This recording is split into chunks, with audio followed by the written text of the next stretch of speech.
자, 이번에는 우리 문과생들이 뭐 좋아하는 사회탐구 과목이 있다라고 생각하지는 않아요. 다 재미없죠, 공부니까. 근데 이제 돈 얘기 나오면 좀 이제 민감해지고, 그 다음에 좀 외워야 될 것도 많은 거 같고, 계산할 게 많다. 근데 계산할 게 많은 건 이과에서 해야 되는 개념이고요. 자, 문과에서 우리가 배우게 되는 아주 역사가 오래된 과목 중에 경제라고 하는 과목이 있어요. 고1 통합사회에서 잠깐 나오는 개념이고, 중학교 사회에도 나오게 되는 개념인 자본주의의 변천사 비교를 한번 해보도록 하겠습니다. 분량이 좀 되니까 집중해서 들어야 돼요. 당연히 문제는 100% 출제가 되는 겁니다. 선생님은 뭐 모든 내용 다 설명하는 거 별로 안 좋아해요. 딱 시험 문제만 나오는 걸 가르쳐주는 거 좋아하거든. 한번 볼까? 자, 자본주의는 시장 경제를 기본으로 하고, 그 다음에 경쟁을 뭐 베이스로 깔고 있는 그런 경제체제인지 공산주의랑 좀 반대야. 근데 변천사가 자본주의는 그냥 자본주의 이렇게 된 게 아니라 예전부터 조금씩 변화를 가져오게 됐습니다. 첫 번째가 상업자본주의예요. 산업혁명 나타나고 신학로 개척되고 시장 넓어지고 이런 거야. 그렇기 때문에 상업자본주의의 기본 개념을 물어보는 문제는 등장하지 않습니다. 그럼 뭐부터 등장하게 되느냐? 다 들어보신 얘기예요. 자유방임주의라고 하는 개념이 있고요. 그 다음 뭐지? 수정자본주의라고 하는 게 있어요. 그 다음에 신자유주의라고 하는 개념이 있습니다. 이 세 개 변천사를 좀 살펴볼 건데, 자, 선생님이 예전에 뭐 다른 과목 가르쳐 줄 때도 말씀을 드렸지만 하나만 단편적으로 이건 뭘까요? 이런 거는 문제 잘 나오지 않아요. 대부분 다 비교. 그리고 조금 더 넓게 가보면 비슷해 보이는 거의 차이점과 달라 보이는 거의 공통점을 물어보는 문제가 많이 나오거든. 그게 이제 1등급과 2등급을 가리게 되는 문제지. 자, 그럼 한번 크게 한번 가볼까요? 자유방임주의랑 수정자본주의는 정반대예요. 그리고 자유방임주의랑 신자유주의는 똑같은 게 아니라 종치네요. 비슷해요. 선생님이 수학을 잘 못해가지고 이 기호가 맞는지 모르겠는데 나는 수학 선생이 아니니까 상관이 없어요. 자, 그러면 자유방임주의랑 수정자본주의를 비교를 한번 해볼게. 이 두 개의 비교는 역사가 이제 문제 나온 역사가 10년이 넘었기 때문에 뭐 안 나올 수도 있겠죠? 나오면은 이제 누구나 다 맞추는 쉬운 문제가 됩니다. 그래서 그 얘기를 하면은 이 친구가 이제 문제의 제일 중요한 걸 맞추는 키워드가 된다는 얘기지. 또 보면 이렇게 또 반대의 개념으로도 생각해도 돼. 그러니까 얘네 두 개가 비슷하다라고 얘기를 했잖아. 자, 자유방임주의 갑니다. 자유방임주의는 경제활동을 시장이 통제하는 거야. 여기서 말하는 시장은 중랑구에 있는 우림시장이나 동부제일시장을 얘기를 하는 게 아니라 그것도 물론 포함되겠지? 수요와 공급이 만나는 거. 이거를 갖다가 시장이라고 얘기를 해요. 눈에 보이지 않을 수도 있어요. 쿠팡이 눈에 보이는 건 아니잖아. 그치? 자, 시장이 통제합니다. 정부의 간섭을 최소화해. 그냥 니들끼리 알아서 경쟁하면서 한번 좀 해봐라 라고 했기 때문에 이 자유방임주의는 소극적 국가라고 얘기합니다. 정부가 이제 소극적으로 개입한다는 얘기죠. 그래서 우리가 뭐 비슷한 표현으로는 야경국가, 경찰국가 이런 표현을 좀 써요. 야경이라고 하는 단어를 니네가 잘 모를 텐데 선생님도 뭐 나이가 겉보기보다는 그렇게 많이 들지 않아서 야경꾼을 본 적은 없어요. 야경꾼은 어떤 사람이냐면 경찰은 아니고요. 통행금지 시간을 좀 알려준다라든지 아니면 도둑을 대하는 태도가 경찰이랑 좀 달라. 경찰 쫓아서 막 잡잖아. 맴매하고 막 이러잖아. 야경꾼은 그냥 쫓는 거야.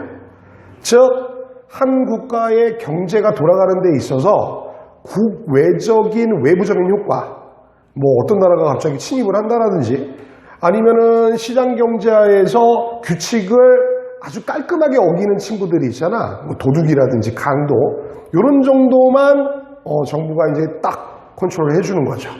소극적인 국가예요. 즉 자유방임주의의 키워드는 시장이야. 시장. 물론 자유방임주의는 애덤 스미스라고 하는 사람이 만든 보이지 않는 손이라고 하는 거는 중딩 수준이니까 얘기 안 할게. 돈을 현란하게 빨리 세가지고 손이 안 보이는 게 아니라 아까 얘기했잖아. 꼭 눈에 보이는 코스트코나 이마트가 아니라 눈에 보이지 않는다고 하더라도 물건을 사려고 하는 사람인 수요와 팔려고 하는 사람인 공급이 만나면 다 시장이거든. 그래서 그건 애덤 스미스가 보이지 않는 손이라고 얘기를 했어요. 처음에는 이 자유방임주의로 엄청나게 경제가 활성화됩니다. 아무런 문제가 안 생겨요. 근데 바뀌었단 말이지. 바뀌었다는 얘기는 무슨 얘기야? 뭔가 문제가 있었다는 걸 얘기하는 거잖아. 어떤 문제가 있었을까요? 빨간 색깔 있을까? 경제대공황이 나타나게 됩니다. 경제대공황은 교과서 버전으로 설명하면 과잉 생산으로 인한 실업자의 급증. 과잉이라는 얘기 너무 많이 만들었다는 얘기야. 시장조사 같은 거 안 했다는 얘기지. 공장제 수공업에서 공장제 기계공업으로 바뀌면서 공장에서 똑같은 시간과 똑같은 노동력을 이용해서 엄청나게 많은 물자들이 나와요. 가장 대표적인 게 그 미국 자동차 중 미국인가? 포드 자동차, 포디즘이라고 해가지고 컨베이어 벨트 시스템을 이용해가지고 현란하게 막 찍어내는 거야. 그럼 물건의 가격이 어떻게 되니? 싸지죠. 처음에는 장난 아니게 판 거야. 좋았겠지. 근데 지금 같은 객관적이고 효율적인 시장 조사를 안 했기 때문에 물건을 막 찍어내다 보니까 어떤 순간이 딱 넘어가게 되면 어떤 일이 발생하죠? 안 팔려요. 재고가 쌓입니다. 그럼 그 물건을 만드는 데 들어갔던 재료값과 노동자들에게 줘야 되는 월급을 못 주게 돼서 쫄딱 망해. 즉 경제대공황은 너무 길게 설명했는데 쉽게 얘기하면 나라가 망한 거예요. 노동자들이 엄청나게 많은 실업을 한 거죠. 그럼 나라가 망하면 어떻게 해야 되겠죠? 살려야 되겠죠. 살리는 방법입니다. 말 그대로 자본주의를 수정한다는 얘기야. 자본주의는 자유방임주의를 보는 것처럼 정부가 간섭 거의 하면 안 돼요. 냅둬야 돼요. 시장이 통제를 해서 완전 무한 경쟁을 해야 돼. 그러다 보니까 어떤 일이 발생해서 경제대공황이 발생했잖아. 그러면 어떤 일이 발생하냐? 아까 사람 이름 안 썼는데 그냥 한번 써줄까? 자유방임주의는 애덤 스미스 땡땡땡땡. 수정자본주의는 케인즈 아저씨가 만들었어요. 무슨 케첩 이름 같죠? 그건 하인즈인가? 쏘리. 자, 수정자본주의는 정부가 통제합니다. 그 다음에 정부가 간섭을 극대화. 적극적으로 간섭을 했기 때문에 그대로 매치업에서 쓰면 적극적 국가죠. 그래서 우리는 복지국가, 행정국가라는 표현을 쓰기도 합니다. 자, 여기서 이제 우리가 조금 수정자본주의는 잘 알아야 되는 게 뭐냐면 이 경제대공황 때문에 엄청나게 큰 일이 나타나게 돼요. 이 경제대공황은 지금 얘기 들어보면 엄청나게 잘 사는 나라인 미국, 영국, 프랑스, 독일, 일본 다 나타났거든. 근데 미국이나 영국과 프랑스는 돈이 많은 나라이기 때문에 지들이 알아서 해결을 할 수가 있었어. 가장 대표적인 게 미국의 누구죠? 루즈벨트 아저씨의 영화 한번 들어가 볼까? 뉴딜 정책입니다. 뉴딜 정책은 뭐냐? 국가가 일자리를 만들어주는 거예요. 국가가 케어를 해주는 거죠. 어떤 강인지 잘 기억 안 나는데 테네시 강이었나? 엄청나게 큰 미국의 강에 필요도 없는 댐을 만들어요. 노동자들이 일자리를 만들어주기 위해서. 영국과 프랑스? 자, 영국은 닉네임이 해가 지지 않는 나라였다고 엄청나게 많은 식민지가 있었기 때문에 영국과 프랑스는 블록 경제권이라고 하는 걸 만들어서 식민지와 본국 사이에 손해를 보지 않는 무역을 통해서 이 경제대공황을 극복해냈습니다. 근데 경제 얘기는 아니지만 이건 꼭 해야 되는데 선생님이 또 역사가 가르치니 일본이랑 독일은 자기의 힘으로 이 문제를 해결할 수 있는 능력이 없었어요. 그래서 어떻게 하죠? 식민지를 만들죠. 식민지를 만들어서 다른 나라를 착취하고 괴롭히면서 거기서 뺏어낸 원료 그리고 거기서 만든 걸 억지로 팔게 되는 시장의 기능을 하게 되면서 이제 2차 세계대전이라든지 이런 문제가 발생하게 되는 거야. 사회탐구 영역의 모든 부분은 다 연결이 되어 있습니다. 돈과 정치, 역사 다 연결이 되어 있죠. 즉 경제대공황 때문에 일본이 우리나라 점령했다라고 생각하시면 돼요. 슬픈 얘기죠. 자, 딱 봐봐. 되게 좋지 않냐? 정부가 막 다 해줘. 근데 뭐야 이건 또 왜 등장하는 거죠? 얘도 뭐가 문제가 있겠죠. 자, 뭐 어떤 문제가 있었냐면은 석유파동, 오일 쇼크가 나타납니다. 그리고 정부가 전부 다 도와주다 보니까 예산이 부족해져요. 복지병이 발생해요. 막 이런 거죠. 모랄 해저드가 발생하게 되는 거죠. 그래서 신자유주의로 들어가게 되는데, 신자유주의는 현재 대부분의 자본주의를 채택하고 있는 나라들이 이 신자유주의를 채택하고 있어요. 조금 슬퍼요. 신자유주의는 뭐냐면 교과서에 나와 있는 거 써드릴게요. 노동시장의 유연화. 되게 이름 깜찍하게 들리지. 이게 뭐냐면 전 세계의 노동시장이 다 하나가 돼버리는 거야. 그래서 값싼 노동력들이 막 들어오는 거지. 그럼 어떻게 되겠니? 국내에서는 일자리가 많이 줄어들겠죠. 지금 우리나라 현실이죠. 두 번째가 공기업 민영화. 제가 아까 전에 처음 했을 때 사라졌네요. 자유방임주의랑 수용자본주의가 서로 반대고 수용자본주의랑 신자유주의가 반대입니다. 그러면 자유방임주의랑 신자유주의는 비슷한 부분이 있겠죠. 그러면 이제 공부를 조금 이제 슬프게 한 친구들은 자유방임주의랑 신자유주의 똑같은 거 아니냐. 얘도 뭐 정부가 간섭 최소하고 정부 최소, 시장 짱 뭐 이렇게 얘기해버리면은 언뜻 보면 되게 비슷해 보이는데 바로 이제 오늘 선생님이 이 수업을 하는 제일 중요한 이유가 여기 있죠. 아까 선생님 뭐라 그랬죠? 시작할 때 달라 보이는 거의 공통점과 같아 보이는 거의 차이점을 아는 게 어려운 문제예요. 자유방임주의랑 신자유주의는 전부 다 시장이 경제를 통제한다는 데 있어서 공통점이 있고 정부가 개입 안 한다는 데 공통점이 있어. 그럼 뭔 차이점이 있느냐? 자, 수용자본주의는 복지국가라고 얘기를 했죠. 그리고 요거 하나 써주면 이제 느낌이 좀 올 거야. 신자유주의는 복지 예산을 축소합니다. 여기에서 이제 신자유주의와 자유방임주의의 차이점이 있는 거죠.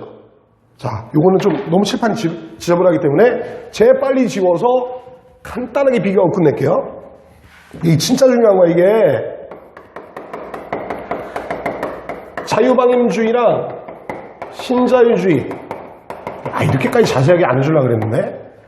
똑같은 건 아까 전에 얘기했던 것처럼 자유경쟁, 시장에게 맡긴다. 정부 간섭은 최소화한다. 라는 공통점이 있어요. 반대는 뭐가 있냐면 양방향 살펴 반대죠. 자유방임주의는 복지라고 하는 개념이 아예 없어요. 신자유주의는 복지 예산을 축소하긴 하지만 복지라고 하는 개념이 있다고. 요 차이점, 요거 꼭 기억해놔야 돼. 자유방임주의랑 신자유주의 비슷해 보이는 거에 차이점이야. 그러면 아이씨 오늘 바쁘네.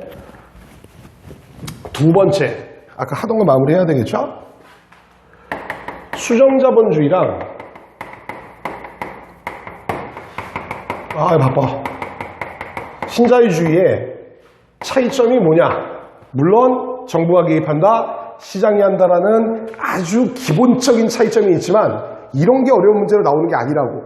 수정자본주의는 복지인데 이 복지를 갖다 우리가 뭐라고 얘기하냐? 수혜적 복지, 자녀적 복지 이런 표현을 쓰고요. 신자유주의는 생산적 복지라고 얘기를 합니다.